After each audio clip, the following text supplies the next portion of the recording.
My name is Linda Hochstetler, and I'm a social worker and psychotherapist in private practice. And today I'm going to describe three basic ways that I've learned that clients present as basic ways of meeting the world. So the first way is the feelings types, the feeling people who they show up imagining that feelings are the most important things that they bring to a situation. They don't necessarily have names for these feelings. They often have big responses. And so if you think of the sort of like on a scale from 0 to 10, they might have the majority of responses in sort of the 5 out of 10 to 10 out of 10. And, with interest, feeling types can grow their list of feelings and really expand it. And it might be more than 100 of working feelings that they really know well and experience on a regular basis. And these are all feelings that are variations of the 6 basic emotions. These are considered to be the primary emotions that all beings around the world in all settings might experience as pure emotions that have hormones, sensations, and can be registered in the body, and they are experienced from the beginning of birth, possibly even through the womb. And these 6 are fear, anger, sadness, disgust, enjoyment, and surprise. So feelings are any variation of these emotions, and then they also have some thoughts added. And so the thoughts are what make the feelings kind of complicated, and they make them a lot more nuanced and a lot more difficult to separate out. Is it this kind of a feeling or that kind of feeling? And it can be really helpful to a feelings person to for them to spend time working on that nuance of feelings so that they know, well, I have this kind of feeling in this kind of a situation, and here's the nuance of what that feeling actually is like. The second kind of person is a thoughts person. And thoughts people are much more analytical, they're rational, they focus on the reasons for why. These are like the explanations for how they are responding and what is coming up for them. So they do also have feelings, just like the feelings types, but the feelings are manifested quite differently. So when a thoughts person has feelings, they may be better at putting names on the feelings. They may have single words for it, and they may, pronounce them rather quickly, and they may know them, but they're not really so interested in them. And if you ask them to rate, how big the response is, their rating of feelings may be more like 0 to 5 out of 10, but they rarely go above 5. And it's as soon as there's a feeling, there's always a much longer explanation and a thought for and there's a lot more interest in the thought instead. We sometimes try to generalize and say that there's more women that are feelings types and more men that are thoughts types, but that certainly isn't always true. And it's important to not be biased based on gender, and to really be open to ask, how do you show up? Do you show up as a feelings person? Do you show up as a thoughts person? Or maybe the third type. The third type is a body sensation people.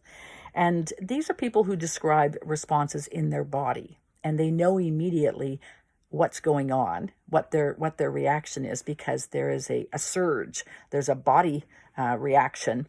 And they also relate to this idea that memories are stored in the body. And if we start talking about memories, anything in the past, there'll be sensations in various body parts. And based on these sensations, they might be described as having physical form. Often to a doctor, it might look like there's a medical diagnosis or a medical illness or a medical symptom of some kind, and yet it may be simply a feeling, maybe simply a reaction to an action in someone's life that's causing this somatic reaction to occur. Somatic sensations can be a lot more subtle, and they're not always as obvious as thoughts and feelings. It depends on how much one tunes into them.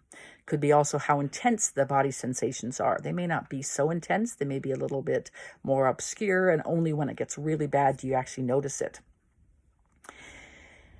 So these modalities between the feelings, thoughts, and body sensations are also at the core of how different therapy modalities group together. So if you know who you are and you know how you show up in the world, you might know which therapy modalities you also tend towards. If you're a feeling type, you're probably going to be drawn to something like the EFT, which is emotional focus therapy. You may also like the internal family systems therapy, which is based on feelings and protectors and the various parts you have. If you're more drawn to thoughts, you may really resonate with CBT, the cognitive behavior therapy. This is used a lot when people are experiencing mental health difficulties, but it really works best for people who have thought disturbances and are identifying as a thought person. Mindfulness-based cognitive therapy is another one that falls in the thoughts category. It looks at how you might have thoughts and turning them to compassion rather than judgment. ACT is another mindfulness therapy that is very thoughts-based. It's the acceptance and commitment therapy. And if you're dealing with problems in the here and now, you may like the brief solution focused therapy, which again is very almost coach-like and is dealing with the present and very practical solutions and ways to understand the present moment. If you're more of a somatic person, you may be drawn to any of the newer somatic therapies. And this branch is probably one of the newest ones to emerge. And it includes things like somatic experiencing, which is a trauma-based therapy where one really goes into the body and tries to connect with the implicit memories. You may also like EMDR, which is eye movement desensitization and reprocessing. And it's the trauma therapy that's used for big T trauma and little t trauma and helps unlock some of the memories that are stored in the body and also the negative cognitions that go along with that, and doing this through a right brain, left brain stimulation, and that'll unlock some of the memories. So mindfulness is probably the one therapy that involves all three of these, and sometimes weaving together, and a lot of these other therapies in their modern form will weave together aspects of different other modalities to make them a little bit more appealing, no matter who is showing up in the therapy office. But I thought I might give you a little sense of which of those you might be drawn to, having described feeling types, thought types, and somatic types. I hope you've liked this first video. I'll bring more videos on psychotherapy and social work in the weeks ahead.